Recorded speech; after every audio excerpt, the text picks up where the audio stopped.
حضرت مغیرہ بن شعبہ رضی اللہ تعالیٰ عنہ سے روایت فرماتے ہیں کہ میں نے دیکھا کہ آپ صلی اللہ علیہ وسلم نے ایک رومی جبہ پہنا ہوا تھا۔ اب رومی جبہ پہننے کا مطلب یہ ہے کہ اس وقت روم میں عیسائی رہتے تھے، کہ اگر عیسائیوں کا بنایا ہوا کپڑا بھی ہے لیکن وہ پاک ہے، کوئی بھی غیر مذہب اگر اس کپڑے کو تیار کرتا ہے یا فروخت کرتا ہے تو اس کا تیار کیا ہوا کپڑا یا اس سے خرید کر انسان اس لباس کو پہن سکتا ہے۔ خود رسول اللہ صلی اللہ علیہ وسلم نے رومی جبہ پہنا ہے، اس کے پہننے سے منع نہیں فرمایا، حالانکہ اس وقت روم میں عیسائی رہتے تھے۔ تو اگر وہ کپڑا پاک ہو، بے شک کسی غیر مذہب نے بنایا ہو،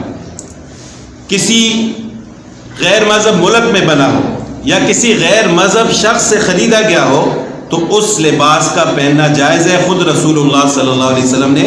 ایسا فرمایا ہے۔ جس طرح آج کل کپڑا تو پاکستان میں بھی بنتا ہے لیکن بعض چیزیں باہر سے بھی آتی ہیں، جس طرح سردیوں میں یہ لنڈا وغیرہ آتا ہے، تو اس کو پاک کر کے پہننا بالکل جائز ہے، لیکن اس کا پاک کرنا شرط ہے، ناپاک نہ ہو۔ اب ان لوگوں کے ہاں پاکی کی کیا صورتحال ہوتی ہے وہ ہمیں معلوم نہیں ہوتا، لیکن ایسی چیزیں خرید کر اس کو اچھی طریقے سے دھو کر پاک کر کے پھر پہننا چاہیے۔